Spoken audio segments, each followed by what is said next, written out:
আসসালামু আলাইকুম। ইনশাল্লাহ সবাই ভালো আছেন, ভালো থাকবেন। আমার ভিডিওটা শুরু থেকে শেষ পর্যন্ত পুরা দেখবেন। অল্পতে শেষ করে দিব এবং কথাগুলা যে বুঝবে তার কাছে গুরুত্বপূর্ণ। কথাগুলো খুব গুরুত্বপূর্ণ। মানুষ একটা জিনিস বলে ঢুস খেলে হুশ হয়। তাহলে আপনাদেরকে বলবো, যারা এখন সরকারি চাকরি করতেছেন অথবা প্রাইভেট জব করতেছেন, যারা সরকারি চাকরি করতেছেন,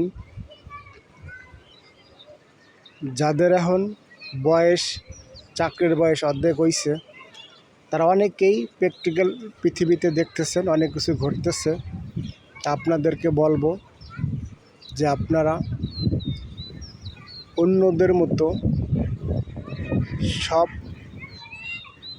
ছেলে মেয়েদেরকে সম্পত্তি অর্থ দিয়ে নিজেরা খালি হাত কখনো থাকবেন না।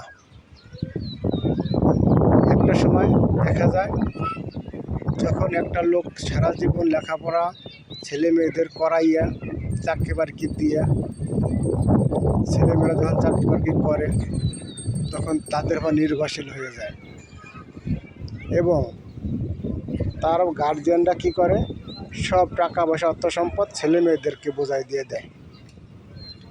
যখনই বোঝাই দিয়ে দেয় তার কিছুদিন পরেই বাপ মা হয়ে যায় পথের ভিখারি, হয়তো গাছতলায়, তা না হইলে আশ্রয় কেন্দ্র। তাই আপনাদেরকে বলবো যে আপনারা যারা সরকারি চাকরি করতেছেন, আপনারা এখনই ডিসিশন নিন, ছেলে মেয়েদেরকে মানুষ করুন, কিন্তু অর্থ সম্পদ নিজের কন্ট্রোলে রাখুন মৃত্যুর আগ পর্যন্ত। এগুলা কখনো হাতছাড়া করবেন না।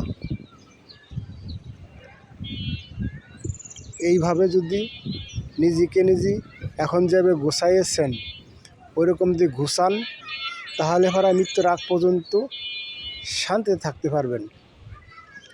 আর যদি ছেলে মেয়েদেরকে যেরকম ভালোবেসে লেখাপড়ায় শিখেছেন, চাকরি বাকরি দিয়েছেন, ওইভাবে অর্থ সম্পদগুলো ভালোবেসে সব দিয়ে দেন, কিন্তু আপনাদের স্থান আশ্রয়কেন্দ্র, তা না হলে বুড়ো বয়সে সিকিউরিটির চাকরি, তা না হলে গ্রামে যাইয়া গরু ছাগল রাখতে হবে।